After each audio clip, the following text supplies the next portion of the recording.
જય માતાજી. હમણાં બેઠે બેઠે ને મહિને એક દી હું એવો વિચાર છે મેં કીધું અઠેય દ્વારકા આ કહેવત કેદી પડી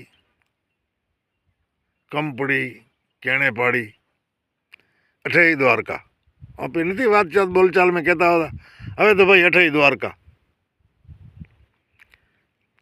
તો એક તો ઝવેરચંદ મેઘાણીની સૌરાષ્ટ્રની રસધારા જે પુસ્તક છે એ પુસ્તકમાં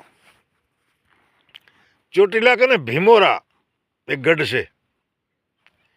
એ ગઢમાં લડાઈ થાય છે અને બે મારવાડી દ્વારકા જતા હોય, રાત રોકાય અને એ યુદ્ધમાં પછી ભાગ લે છે. ગઢરે માલિક ભેળા લડે ને માલિક કહે છે કે ભાઈ દ્વારકા જાઓ ને તમે, તમારો કામ કરો. તો કે અમે તો અઠેય દ્વારકા. એક તો એ પ્રમાણ મળે છે. એક બીજો લોકવાયકા પ્રમાણે કદાચ રેકોર્ડમાં નથી, મેં વાંચ્યો નથી, પણ હોય ભીમોરા ગઢરી લડાઈ હોય પહેલ રાજસ્થાનમાં એક ચારણની દીકરી પણ બીજી મીરા જોઈ લ્યો ભાઈ. દીકરી રાત દિવસ કૃષ્ણા કૃષ્ણા કૃષ્ણા કૃષ્ણા, ભગવાન કૃષ્ણની દીવાની. રઘુનંદ આનંદ ગોવિંદ ઘના, કૃષ્ણા ચિત ધાર રહો ઉનમેં, કૃષ્ણા ચિત ધાર રહો ઉનમેં. એવી રીતે એ ચારણની દીકરી ભગવાન કૃષ્ણમાં આનંદ લે, એના નામમાં ધીરે ધીરે મોટી થવા માંડી.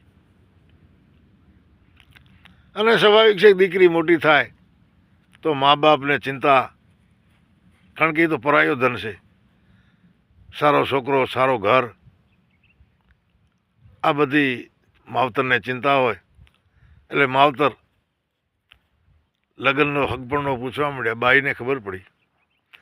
બાઈએ કીધું કે મારે લગ્નની વાત કથે કરતા નહીં, મારે હકપણની કરતા નહીં. હું તો કૃષ્ણ ભગત છું અને જિંદગી પર્યંત ભગવાન કૃષ્ણનો સ્મરણ કરવો, માળા કરવી, નામ લેવો, બસ એમાં જ આનંદ. મારે લગ્ન કરવા નથી. એ બાઈએ લગ્ન ન કર્યા. મા બાપ મજબૂર થયા. દીકરી 15 વર્ષ થઈ, 17 થઈ, 20 થઈ, 25 થઈ, 28 વર્ષની થઈ ભાઈ. પણ અખંડ બ્રહ્મચારણી સાક્ષાત જગદંબા જોઈ લ્યો ભાઈ. હવે એમ કરતાં કરતાં એ રાજસ્થાનમાંથી એક સંઘ દ્વારકા નીકળ્યો. દ્વારકાની યાત્રાએ કોઈ મોટો શેઠિયો હતો, એણે આ બધી વ્યવસ્થા કરેલ. 200 માણસો રાજસ્થાનથી નીકળ્યા. રસોઈયા ભેગા, પોણીરે પખાલો ભેગે, સુરક્ષા ગાર્ડ ભેળા, માણસો ભેળા, અને ઉમાંથી પડાવ નાખતા નાખતા નાખતા નાખતા હાલ્યા આવે. પણ આ તો 1000 વર્ષ, 800 વર્ષ પહેલુંની વાત હશે ભાઈ. 500 વર્ષથી તો નક્કી પહેલી હશે. એમ કરતાં કરતાં કરતાં તેથી આ રોડ નહીં, વાહન નહીં, કાંઈ ન મળે ભાઈ. કાચા રસ્તા હોય. એ દ્વારકાના રસ્તે હાલતા હાલતા હાલતા હાલતા જામનગર વટાયો, ખંભાળિયા વટાયો અને આગળ હાલ્યો જાય સંઘ. હવે સ્વાભાવિક છે કે 200 માણસો હોય એટલે 5 જણા અહીંયા હાલતા હોય, 5 હું હાલતા હોય, એ એકાદ ગામમાં બધા હાલતા હોય. હવે આ દીકરી પણ એની માને કીધું કે મારે સંઘમાં આપણે દ્વારકા હાલવો છે, કારણ કે એક તો કૃષ્ણ ભગત અને પાછો ગામમાંથી સંઘ નીકળ્યો. એટલે મા દીકરી બે આ સંઘમાં ભેળા છે. એ હાલતા હાલતા હાલતા ખંભાળિયા વટાયો ભાઈ. અને આગળ ચારણોના નેહડા 10, 8, 10 વાંઢિયા, માલધારી માણસ, ભેહું રાખે, અગરવચ્છા ચારણ. હવે બરાબર વરોટો ટોણો થયો ભાઈ. ભેંસો પાસે આવી, ચારીને પાસે આવી. હવે એક ચારણ અગરવચ્છો 35-40 વર્ષની ઉંમર, ચારણાની ગુજરી ગયેલ. 2 દીકરા, એમાં એક દીકરો 2.5-3 વર્ષનો, 2 વર્ષને 3 વર્ષે ગાળેમાં, અને એક 5-6 વર્ષનો, 7 વર્ષનો. હવે દીકરા રોજ પૂછે મારી માં, તારી માં હમણાં આવશે બેટા. એ તો બારે ગઈ છે ને આવશે. એમ કરતાં કરતાં 6-8 મહિના હાલ્યા ગયા ભાઈ. આ છોકરોને એમ કે મારી માં માવતરે ગઈ છે, પિયર ગઈ છે, હમણાં આવશે. ઈરો બાપ ઈયોને કુડાવે.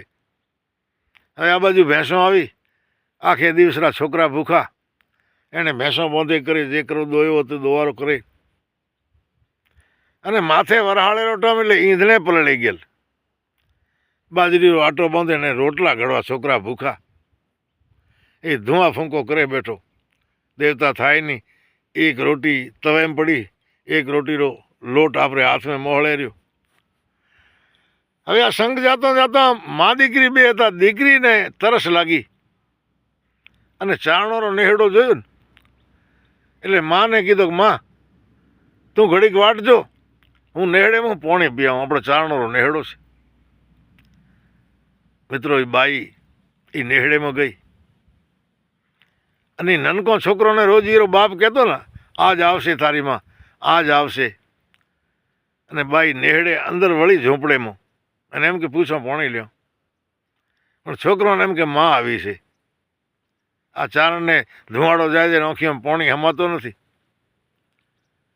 જેવી છોકરી દેખી માં કરીને દોડ્યા, ચોંટી પડ્યા ભાઈ. બાઈએ તેડી લીધા. ઘડીક વિચાર્યો અને છોકરામાં એને ભગવાન કૃષ્ણ દેખાણા.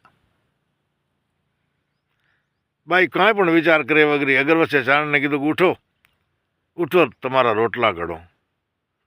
એ બાઈ આટો મોહળો બેહી ગઈ, દેવતા કર્યો, બેઠી રોટલા ઘડે. એક છોકરો ખોળામાં ટગર ટગર ટગર બાઈ હમો જોવે, અને એક છોકરો પાછળ પાલો પકડીને ઊભો. અહીંયા એમ કે મારી માં આવી છે. ચારણ વિચારે ચડ્યો, આંખે મહાલતો મહાલતો વિચાર કરે કે આ બધું શું? આ કોઈ સપનો કે કી છે બધું?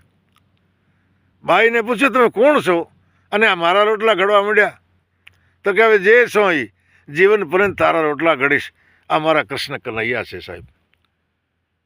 હવે ઘણી વાર થઈ બાઈ નેહડેમાંથી બહાર નીકળી નહીં એટલે માએ હાથ દીધો, નજીક આવીને કીધું બેટા હાલો હવે દ્વારકા હાલો, મોડો થાય. તો એ બાઈએ કીધું કે માં હવે તો અઠેય દ્વારકા હે.